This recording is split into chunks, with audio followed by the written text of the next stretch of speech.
Hi, my name is Hyuntae Choi. Hi, my name is Marco Jimenez, and we are the hosts of Full Cadence Podcast. Full Cadence believes in the power of the arts to sustain the human spirit. Through sharing stories of young artists in the performing, visual, and literary arts who are making a difference in their communities, we hope to inspire our listeners to examine how they can use their own talents and unique skill sets to do good. We also aim to forge a network of artists dedicated to their craft and to advancing issues of social justice. Coupled with special episodes exploring the vast world of classical music, Full Cadence ultimately seeks to excite hope and joy in our audience.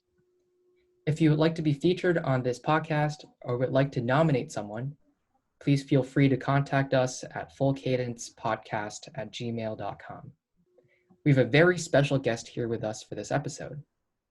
Lum Chi is a rising freshman in college who will attend the University of Minnesota and plans to double major in English and political science with a minor in creative writing. She co-founded and led as co-president of her high school's creative writing club and co-started her school's literary magazine. Lum is currently initiating a summer writing group for teens at her library. She's a promoter, a board member of Voices, her school's diversity group, and a promoter, a co-speaker of her school's Sexuality and Gender Alliance group, Saga.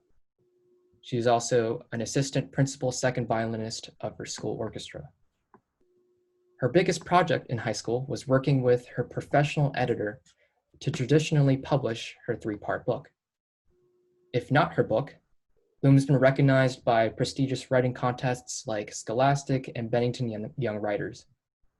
She's also been published by various magazines such as Kenyon Magazine and Blue Marble Review. In terms of social justice, she has worked to promote diversity in her high school by starting her school's first cultural show and presenting to high school, middle school, and elementary school students.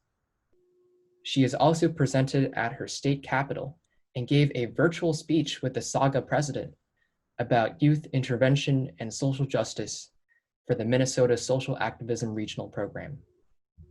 This led to them getting selected, along with 2 other youths in Minnesota, to talk about social change with their Lieutenant Governor, Penny Flanagan, and other Minnesota political leaders. You can find her written works in in Kin Magazine, The Temple of Life, and her work House Sister C in the online journals Blue Marble Review and Body Without Organs. Her Twitter, you can follow her on Twitter with Little Aspiring Writer or Lunar Lit Gen 30.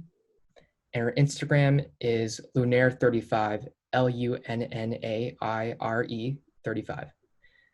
Please welcome Lum Chi to Full Cadence. Hello. Hi, Lum.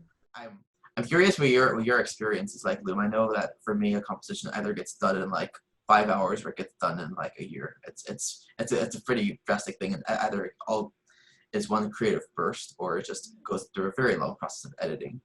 So like, what's your process of writing?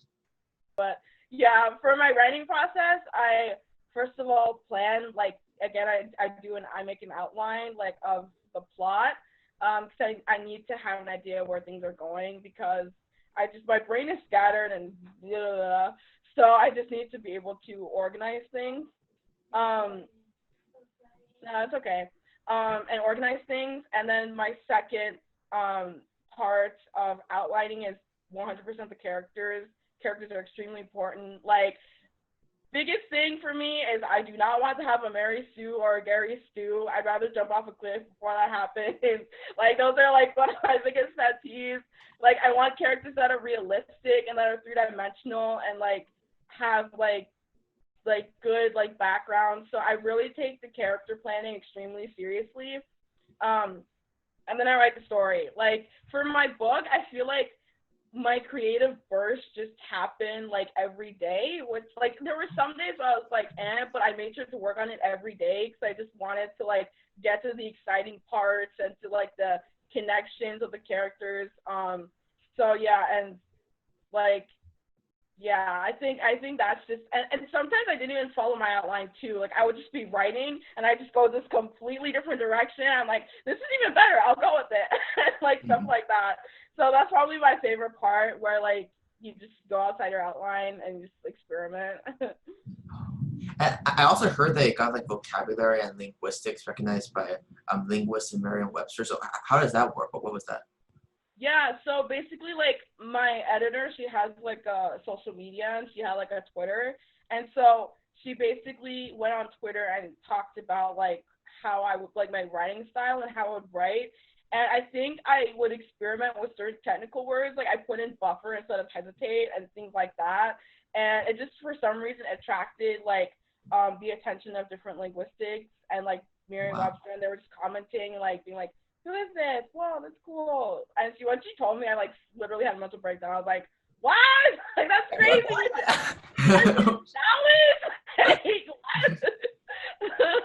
That was really cool. Like that was epic. Yay. That was a really humbling experience, honestly. And of course they took out some of those words because it didn't really fit the tone of the story and the character. But it's just, yeah, that was a really cool experience. That's amazing. I'm also curious, I'm going back to what we were talking about earlier. I mean, I know that you had the chance to meet with the Lieutenant Governor of Minnesota, talking about Black Lives Matter. And so I was curious about, first, how you got this opportunity, but then also, what were your biggest takeaways from talking with the Lieutenant Governor? Yeah. So basically what happened is, like annually Saga would go to like the YIPA rally, which is like just promoting, I think, youth intervention programs and stuff like that.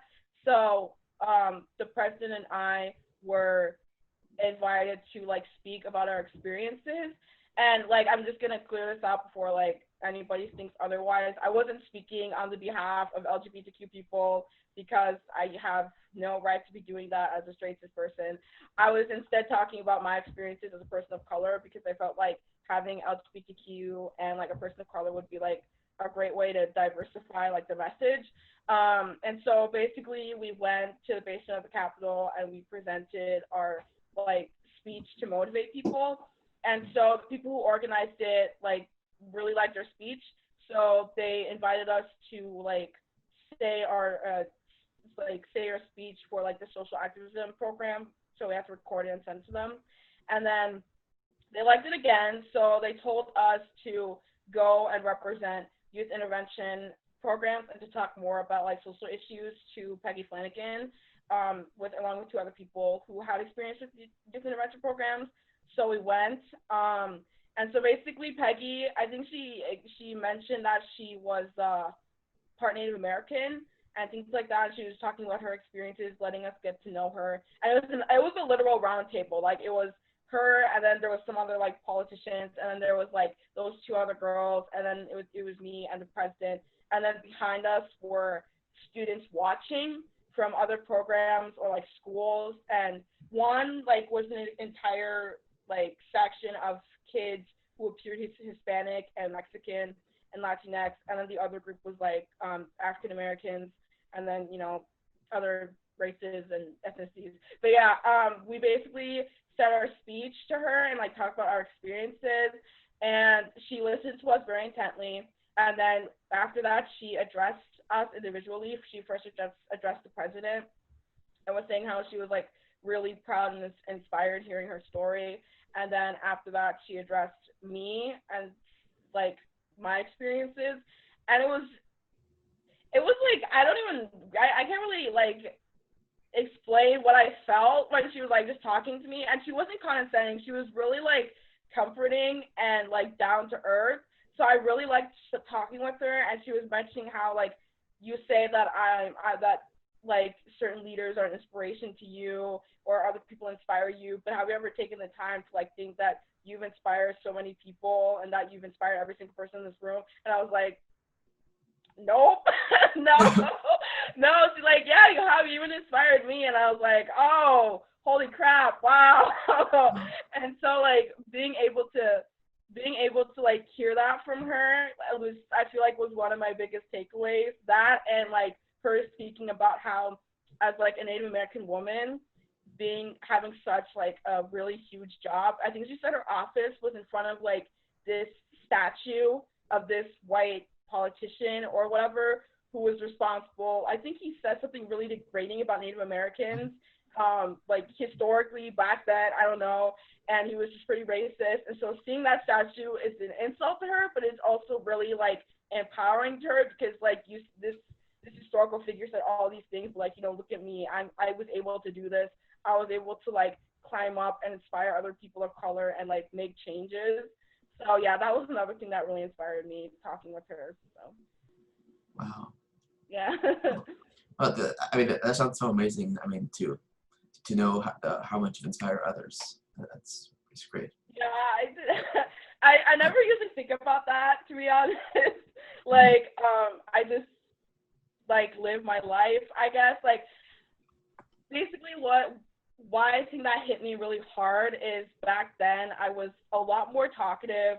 I had no filter. I'm just gonna say that. I had no filter. I would just say things. And I wasn't the nicest person. So like I feel like as I grew, I learned a lot from those mistakes. And especially with my writing and my reading, I really learned about the importance of including others, and being able to hear other people and just talk all the time. So people, when they say like you need to like make a big difference or a change in the world, people often think of, you know, being the president or like stopping global warming, all these things, which are great. But, you know, it's really huge projects that's really good. It's really huge projects that really intimidate, especially like an 18-year-old. Like, how can I do all of that stuff? Like, whoa, baby steps. And so, like, I like to think of it as just like taking the time to consider other people and be kind to everyone around you, which sounds really cheesy, but it really does mean a lot, because even though you didn't like change the world that drastically, just knowing that you're going around at least changing other people's worlds is still, in a sense, changing the world, because who knows, you might end up inspiring someone who will become like the president of the United States and they address you in their presidential inauguration. Like, you never really know. So that's why I really take the time to treat other people the best I can. Even if it doesn't mean I get acknowledged, it still does mean a lot, really. So yeah. I think a lot of leadership is unspoken. It's like the little things that go almost unnoticed or that you don't really think about, but that are so inherent as part of your personality, and that kind of rubs off on other people, and other people notice. And they might not ever tell you that. You might not ever know who you've inspired, like you said, but kind of that unspoken leadership is as important as the overt leadership that people do. So Lum, I know you have experience, obviously, I mean, leading and founding these sort of, organizations, clubs, and then also as a writer. So like, do you think there's ways in which the skill sets of a leader and writer are different? And if so, like, what sorts of things might that be? Wait, say that one more time. Sorry. Like, what are the biggest differences you see in skill sets as a leader and the skill sets as a writer? Oh, like, how do those two work together? Like being a leader and a writer? That's a great question. I think those two, like, definitely don't have to be, like, exclusive from one another. Like, being a leader is, like, there's just so many ways to be a leader, honestly. Like, when you see on media, on TV, in books, you always expect leaders to be super extroverted and, like, super assertive and, like, being, like, great public speakers and all that, like, stuff. But that's not usually always the case. Like, some leaders are more introverted than others. Some leaders like aren't even that good at public speaking, but just prefer to write out their thoughts. So I feel like that's where writing can really come in as being helpful, because even though I am pretty talkative, I feel like I express myself better with words than I like writing down my words than saying them out loud. So usually when I want to present something, I always feel the need to write it down so I can like see it and read it and be able to present it concisely and more passionately too when I'm speaking in front of a group. In fact, I have this one friend, she's like my closest friend. She is an amazing speaker. Like, she joined speech her first year and she was literally going to state. But like the thing is that she does struggle with writing a lot, especially since English is her second language. So we'd always work together when it comes to writing her speeches. I usually be the one helping her brainstorm, like getting her thoughts together. And then by the time the speech is ready, she just go out and present it. And a lot of people would like it. And it makes me happy because even though I'm not the one who's actually doing the leading, it still feels nice to like know that you were able to like help someone with your words, if that makes sense. Because it's not just about being a leader, but it's also about like helping others who are leaders with your writing and even like inspiring like future leaders. So That's yeah. beautiful. Yeah. Thank you. Yeah, that's the thing about fiction too, like about writing in general. Like whenever I see certain pieces of literature that don't really represent certain groups of people, the response is always like, it's just fiction, you know, it's just entertainment or it's just a joke. And it's like, no, it's really not, because fiction has honestly shaped our reality for like hundreds of years, which a lot of people surprisingly don't realize. Like how we view the world, all of these stereotypes, these misconceptions are formed because of what we're taught through fiction and through media.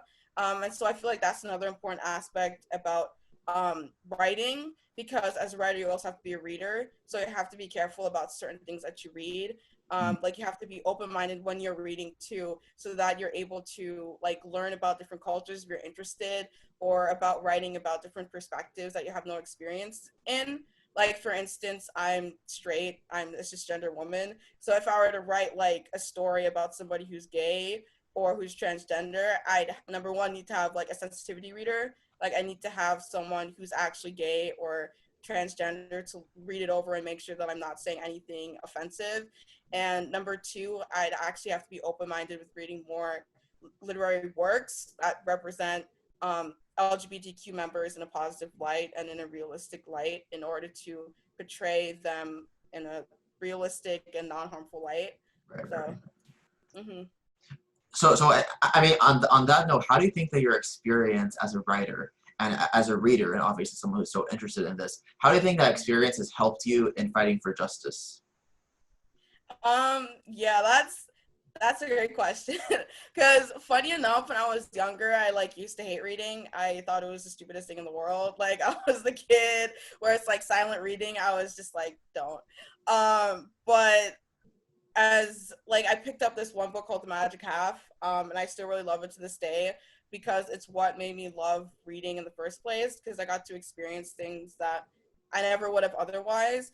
And so writing and reading, I felt like, has taught me in the sense of social justice that, again, I need to be more open-minded and inclusive to other people of color and to different minority groups. I think that's honestly the biggest thing, because I feel like if I wasn't writing and if I wasn't reading, I wouldn't be as open-minded as I am today. Because, you know, people think that when you write, you only have to write your experiences. But I feel like another aspect of writing is being able to explore outside of your experience and to learn about different things that you never would have. Otherwise, like I learned about trauma. I learned about, like, I had to write this one story of this girl whose mom, like, was like a veteran, and I don't have any people in my family who've been at service, so I had to learn about that. And like my friend, I have one friend who's Muslim. I had to ask her questions about what it's like to be Muslim and all these other aspects of like different minority groups. And I feel like that's what I really learned being a writer and a reader in terms of social justice, because representation is really important.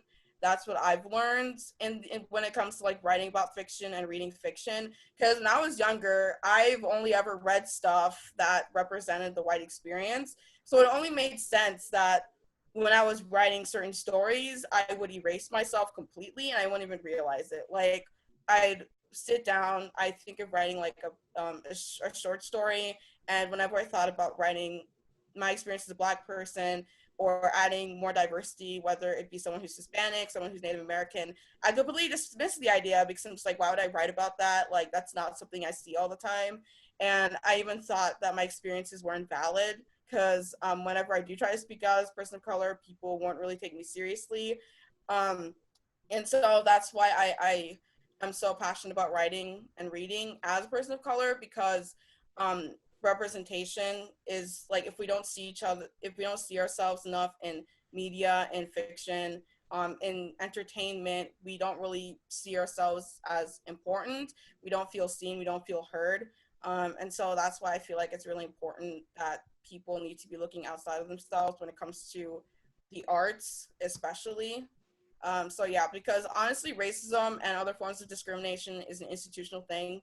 It's like economical, it's political, and it's social. And I feel like writing and entertainment are definitely part of the social aspect. So if we do want to help dismantle the system, you also have to understand that you need to be more open and representing different groups of people. So Yeah, definitely, because art is both reflective of the society it's in, but it also has the great potential to change the society and move society forwards and have society, members of society, explore different ideas that they usually wouldn't think about.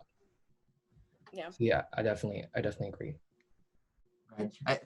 I know that you were saying how, like, over hundreds of years, I mean, these sort of lack of representation, lack of inclusivity has kind of shaped people's worldviews. I mean, would you mind talking a little bit more about that, like what sorts of things were done, what sorts of things should be done? Mm-hmm. Well, I feel like I've mainly gotten this experience through my history classes. Honestly, if I were to like say, because as most people should know, like, history is taught through a Eurocentric lens. You don't really get a good glimpse of the historical experiences of people of color. Like, when it came to Black people, all we ever learn about is our suffering and our oppression and how we need to be saved, and we're always helpless. That's how I've been taught through my history books throughout until high school, honestly. And so I feel like that's another part of writing that needs to be changed, how we're taught. Because I was watching this video by Jane Elliott, and she said something that I didn't realize, but our education system, at least American wise, really just teaches us about white supremacy and white superiority. That's a very sensitive thing that I'm saying, but it's true. Because like when you learn about the Native Americans, all we learn about is how like the Trail of Tears, and how they've been pushed out of their land, and that they've been raped and massacred, which is true, which is definitely something that needs to be mentioned, hence why Columbus Day should not be a thing. But we also do need to mention the accomplishments of these people, and we also need to talk more openly about these issues. Like, people are always so afraid to teach kids at a younger age about like racism and discrimination, but kids are smart. Number one, like, they see a lot of things, so we should not be underestimating children.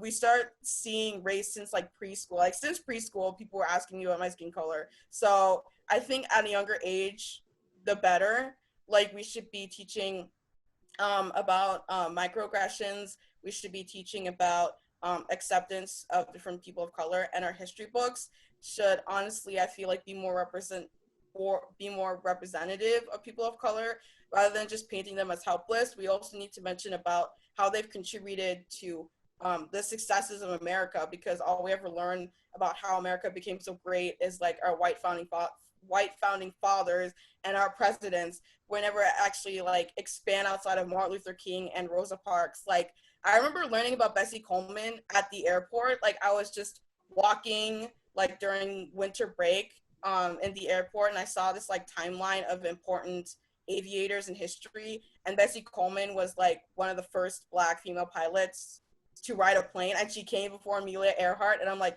why am I just learning about her now? Like, see, that was my face too. I was like, why am I just learning about her? Are you serious? She came before Amelia Earhart. Like, I was like shook. And there are other leaders too, but I'm having a brain fart that I can't even think of right now. But yeah, I feel like that's just an example as to how like history and education are one of the primary areas to start like deconstructing the system.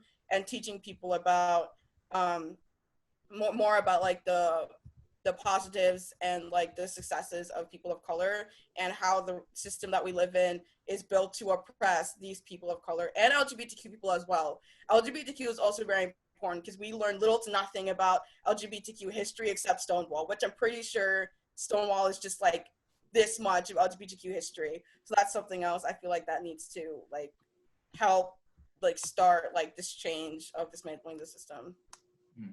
Well, I know you're a board member of Voices, right?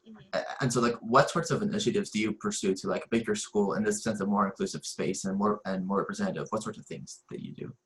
The fashion show, which HG mentioned, which is like a really recent thing that we started. I think it was junior year when we started it. But basically, what happened is we were having a meeting, and our supervisor told us that Andover was like the only high school in our district that didn't have a multicultural show. And we were really upset about that. We were like, well, why don't we have one? Like, what the heck? Because our school is already known to be pretty white as is. I think we have like the least amount of diversity out of all our high schools. So yeah, we wanted to change that. So we basically worked together to recruit like students and staff to join. And at first, I'm not gonna lie, a lot of people were nervous because we've never really done anything like this before. We never actually like explicitly exposed like our identity and our backgrounds. And I think we got a little more nervous because one of my Asian American friends mentioned that her and I think 3 other Asian American friends of hers wore the same uniform because they're going to be dancing at a school talent show. And a lot of people were making fun of them and were like saying how they were like a gang or something. It was really stupid and inappropriate.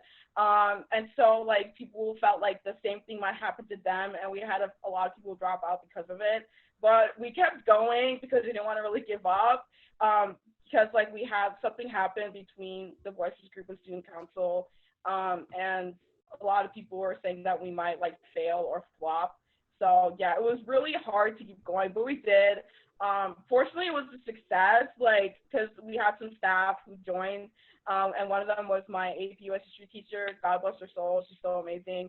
But yeah, we basically just walked across stage in like our cultural attire and just like, you know, did a catwalk and like strutted. And the gymnasium ended up cheering super loud. I did not expect that, but it was great. We ended up wearing like our attire the whole day, so a lot of people would like approach us and ask us different questions about like our culture. And so I felt like that day was probably my favorite out of any day in my high school because I felt the most heard and seen. Like even a lot of faculty were like telling us like they were really glad that we did this. So I felt like that really helped, even if it was just a little bit, to tell people that even in the school like Andover, there's still a lot of different like cultures and like experiences that we can learn from. I was wondering, so with the fashion show, part of the kind of undue burden that's put on people in minority groups is that they feel like they have to, it's their, like other people think it's their job to educate the majority, or that they represent their entire group, even though that doesn't make sense. So kind of, but at the same time, like you are proud of your culture, you're proud of who you are, and so there's also a conflicting kind of emotion of like of wanting to like share with them. So kind of how do you reconcile those two kind of ideas? Yeah, so I think your question definitely adds on to why we need to start early on educating our children about race issues and LGBTQ issues. Of course, you shouldn't like force it on them. It should be more like a casual discussion that like comes up. But like at a young age, children of color are already being asked questions about like for example, like I was in gym class in like first grade, and a friend of mine was like, why is like this part of your hand white and then like the other part of your like body is like black? And I'm like, I don't know. I guess that's just how it's made.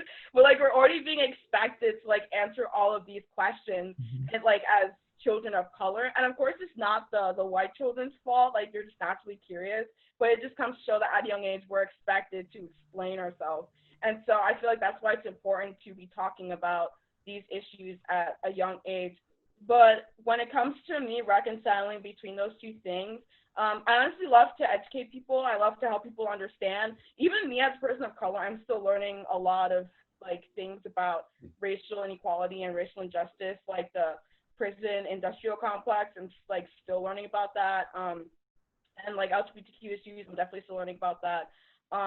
So yeah, I know how it feels to be ignorant on certain issues, and so when I become educated on it, I'm happy to explain it to people. But you know, if you keep coming to me every single second expecting me to like know everything, then yeah, of course I'm gonna be like, I think you need to hit your Google and start researching, honey. Like, I had a friend of mine, like, and she like was always like, she was pretty ignorant, I'm not gonna lie. She was very ignorant, like a lot of my friends unfortunately are, which is expected because I live in a majority white area where a lot of people are conservative. So of course you're not like, a lot of my friends who are white or non-minorities are going to be ignorant of our experiences. So I'm definitely more forgiving when they have questions or like when they want to understand certain issues. But what makes me upset is when I'm like my sister and I, my sister knows more about social justice than me, definitely, for sure. So like when we tell our friends certain resources that they can use to educate themselves, like certain websites, certain books, and they're just like, no, I don't feel like researching, or no, I know it's too much work. And I'm like, well then, well, like it's like like we're trying to help you learn, and you're just rushing us off like that. Like that part, like really, definitely annoys me. Because it's like, if you're just expecting me to be your Google all the time, I'm sorry, I can't help you with that, because it's emotionally draining for sure, number one. And number two, I have my own things that I need to like focus on than just being your personal Google all the time.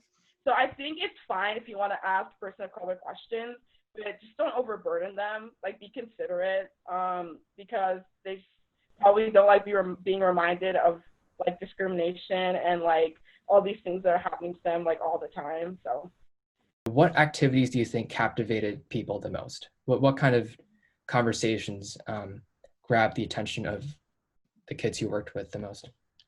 okay, yeah, I think the game that attracted the kids the most was the ball and the line game. And also when we showed videos about injustice, I think that was when they were the most captivated, because fortunately, like, some of our groups did have children of color.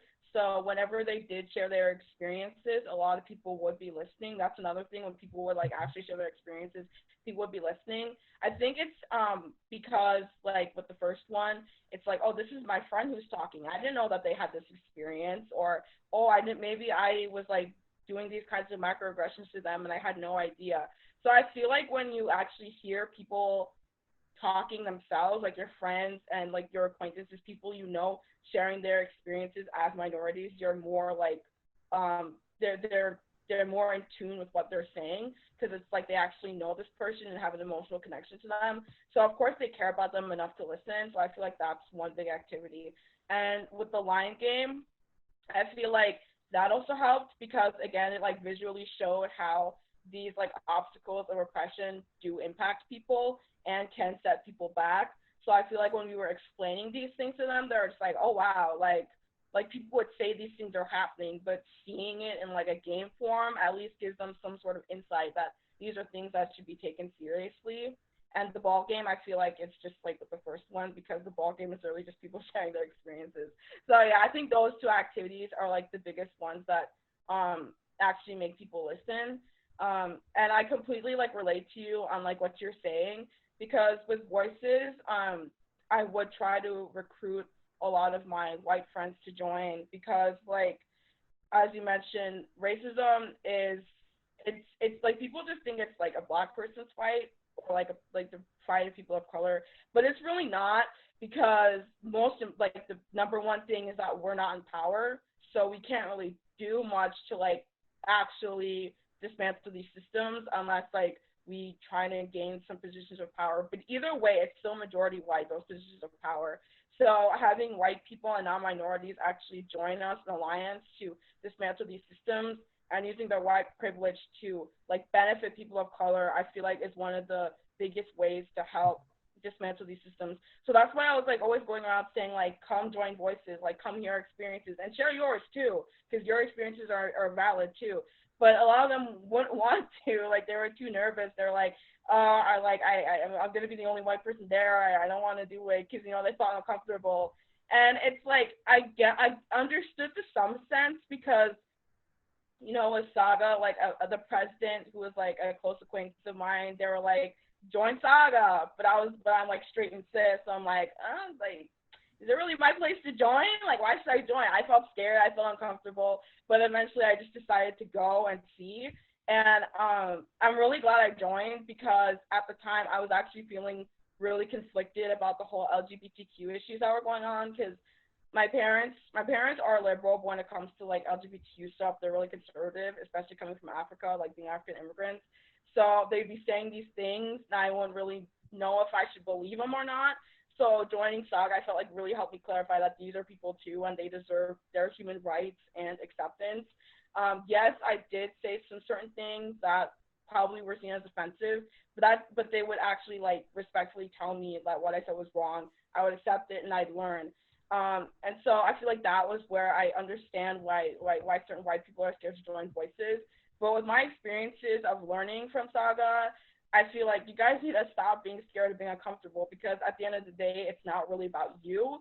It's about you learning about their experiences because once they walk out that door, they're going to be the majority again. That's the thing. Like once I walked out of the Saga door, I'm back at the heteronormative society. I have nothing to be afraid of, but they do because they're still the minority. So I feel like I understand to some extent, but for the most part, I'm like, you guys need to get over it, and you need to come and listen to these people because, like, you will learn a lot, and I feel like you will benefit a lot from hearing from these people. So yeah. Mm-hmm. And advancing issues of, achieving social justice is really the responsibility of the entire community. It's the responsibility of every member of the community, and everyone needs to be invested in it. It's not just a Black person's job or an Asian person's job or a white person's job, a Latino person's job, Native American person's job. It's really the job of the entire community to make sure that every person is treated fairly and justly. And so getting that same amount of investment from people who might not feel personally disadvantaged by the system can be a challenge. Mm-hmm. And I think the thing you're talking about, the line game, I also did that at my school, and it was one of also the most captivating exercises. Mm-hmm. It was actually as part of our senior orientation and freshman orientation. Is that this idea of social injustice for a lot of people who aren't exposed to those injustices, it's kind of an amorphous thing. It's kind of like the system, or it's very vague for a lot of people who don't know much about it. So having like an actual visual representation, especially with people that they might be friends with, that's something that's super powerful and just kind of hits you in the face and say, we really can't ignore this anymore. It's affecting people I know, and getting that personal investment from people is really critical, I think. Mm-hmm. Yeah, I completely agree. Like honestly, like going back to the whole like situation with George Floyd and stuff, I didn't expect this much like protesting at all. Like because every time things like this happen, it just be on the news and then it's just forgotten about and people just move on with their daily lives. So seeing how so many people, even internationally, like were up in arms and protesting and like voting and all of these like small changes were going on just completely blew my mind. I was like, oh my God, is this like actually it? Like, is this the year when we start like doing something? And like, it was just like amazing. Like, of course we still have like a long way to go. And I feel like even my mom mentioned this, like she feels like being in quarantine might have helped with that because, you know, none of, like, being in quarantine, you know, no one can really go into their jobs. Like, prior to quarantine, everybody was busy, everybody was rushing, but being in quarantine, you don't really have much to do. You're just, like, you're literally forced to, like, be in front of the TV screen watching these things. And so I feel like because people didn't have much to do and actually actually took the time to see what was happening and to, like, educate themselves what was happening. And then my mom also mentioned how being in quarantine, like, had people, like, or at least forced some families to become closer together, like, to become more intimate with each other, and, like, friends to become more intimate with each other. So maybe with the more established human connections, it, like, made people more angry that this is happening to humanity, and so hence more people were going out and doing something. So, like, my mom mentioning that, I feel like she might have a point that this quarantine might have actually helped with having people see and, like, protest and do some stuff, like, to advance, like, the dismantling of discrimination. Like, when I heard, like, things like the, like, books like White Privilege and The New Jim Crow were, like, selling out of libraries, my mind was blown, because I just never had it before. I was like, oh my God, like, people, because we have nothing else to do, so might as well just learn, right? Yeah. So I feel like this quarantine actually, I'm actually happy about it, if that's the case. So.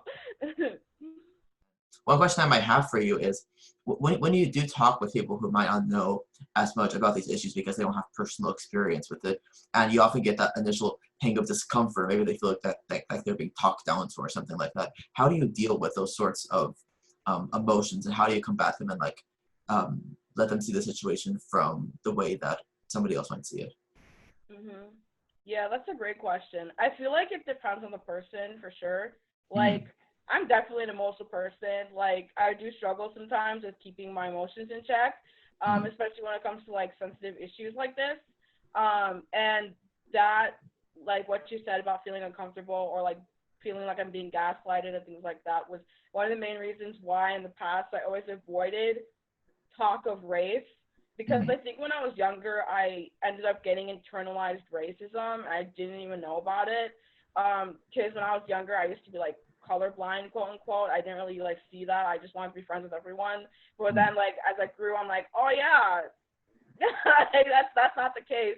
And I hated that. And, like, it got worse in high school because, you know, I started to feel ugly. I'm like, why can't I be like with my hair? I liked having long extensions because I could pretend I had white hair and I could just, like, flip my hair and stuff like that. Like, and I didn't want to be going through these experiences. And so whenever people would ask me those questions, I would just brush it off and I didn't want to talk about it. Either that or I was afraid to delve into it because I didn't want my friends to judge me because, you know, being in a white community, I was, like, one of the good ones, if you know what I mean. I talked white, I acted white, all these things. But being more educated, I was like, I need to stop doing this. This is not okay.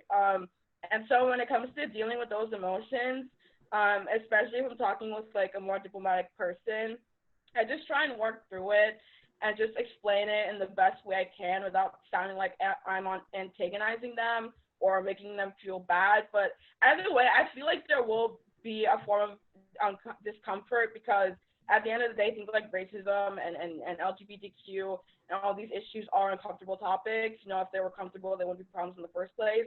So, like, being able to work through that discomfort and talk reasonably like adults, I think is, like, the best way I try to go about it. I, in fact, had this one acquaintance, we were talking about police brutality at lunch, and, you know, she was white and she was asking me, like, what is it like being a Black person in this community? Because, you know, as a white person, I've never experienced injustice.